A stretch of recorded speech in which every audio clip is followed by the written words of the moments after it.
Good, how you doing? I'm doing great. What's your name, buddy? John McMahon. And we at the McMahon Farms. Yeah, McMahon Thoroughbred Farm. Can you tell us a little about what you do here and what it's all about? This is a breeding farm. We have about 115 babies born per year, and we have 4 stallions, and we have a lot of mothers-to-be. We have a lot of babies per year. And how long you been doing this? 35 years. The farm's been doing this for 50 years. 50 years. Wow. And Yeah. what got you started in this life? I grew up here. Yeah. You know, and it's just a good way to have a life outside all the time, fresh air, around the horses. And how important is the men and women that own these farms that actually take care of these horses? Well, the men and women that work within the industry are so important. And we really, you know, have been fortunate to have some great people around the farm in the past and in the present. What's some of the greatest horses that came off of this farm that you could talk about?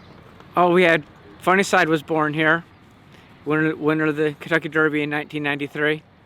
You know, we've had multiple other stakes horses, but Cide's definitely the most accomplished horse we've ever had here. And what made that horse so special? He just had great earnings. He was the first crop of Distorted Humor, who at the time was a starting out. You know, Distorted Humor reached worldwide fame.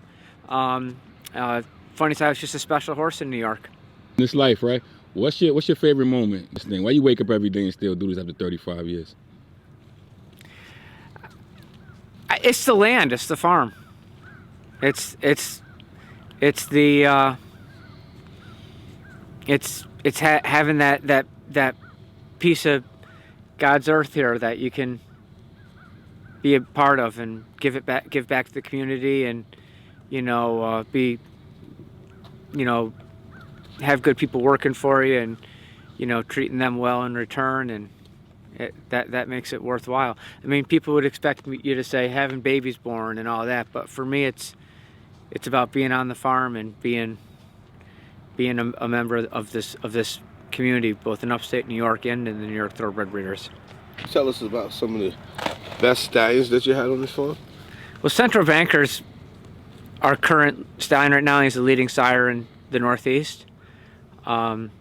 He's a son of Speightstown. We've had him for 5 years now.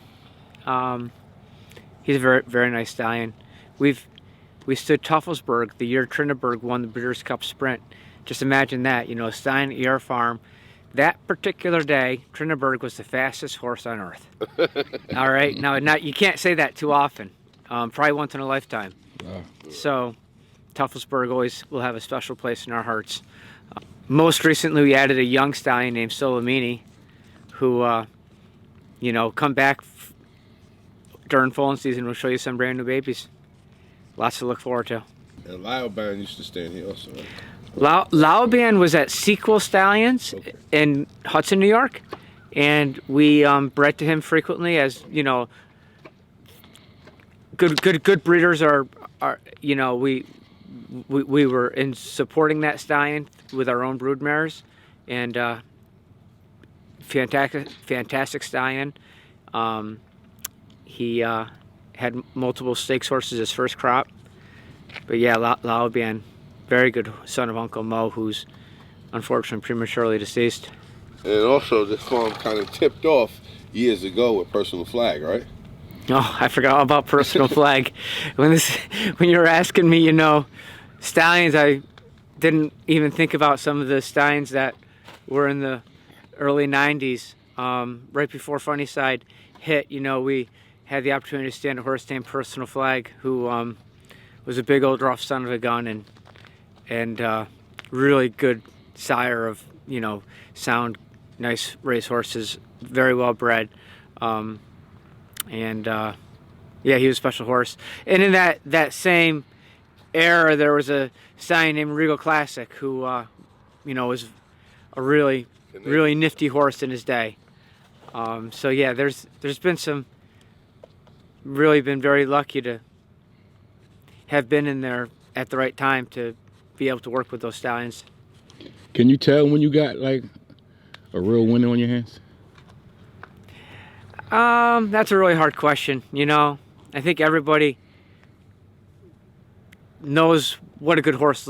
Not everybody knows what a good horse looks like, but we all have particulars that draw us to horses as physicals, and you know, we tend to, you know, as long as the horse is willing and able, and you know, we tend to think that's going to be the next special one. You know, it's a hard question though. I mean, I do like to think, you know, that, you know, if I had one that was extra rambunctious as a foal, or, you know, just something special set it apart, I'd say that's the one, and it would end up being the one.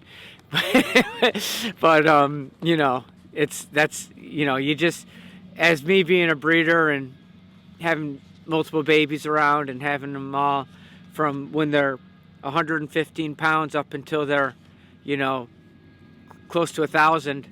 I just want them all to just be healthy and happy. You know, it's kind of the same as, like, you know, when you're a dad.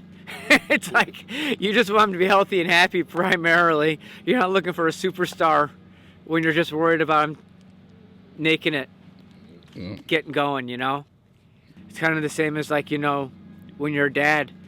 It's like you just want them to be healthy and happy primarily. You're not looking for a superstar when you're just worried about them making it, getting going, you know.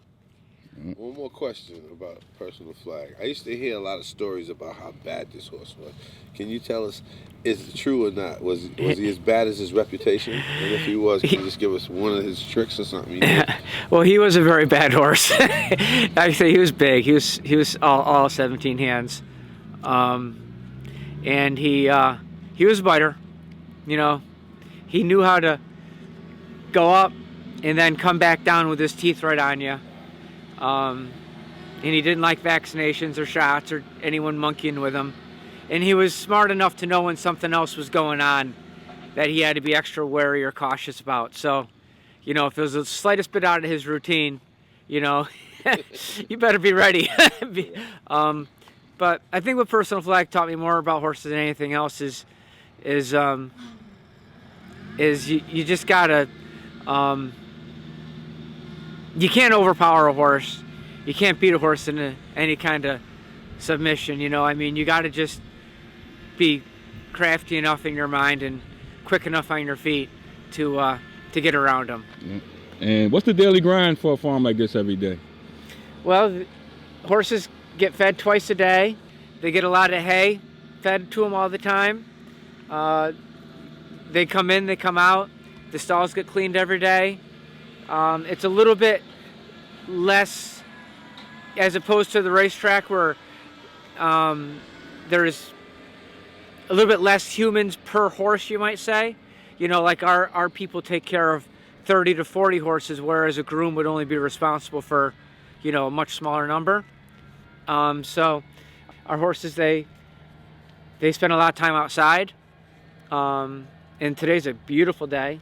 The horses are a little bit dirty, but they're doing well. So they love the cold, huh?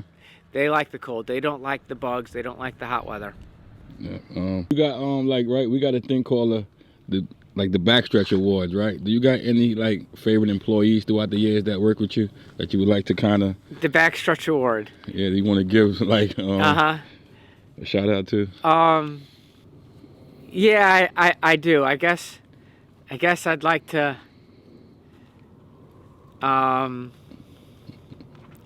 I guess I'd like to nominate. I'm gonna nominate my son, Kyle McMahon. Yeah. Wow. He works at Del Mar for John Sheriff's, and he's a great guy. Yeah. Yeah.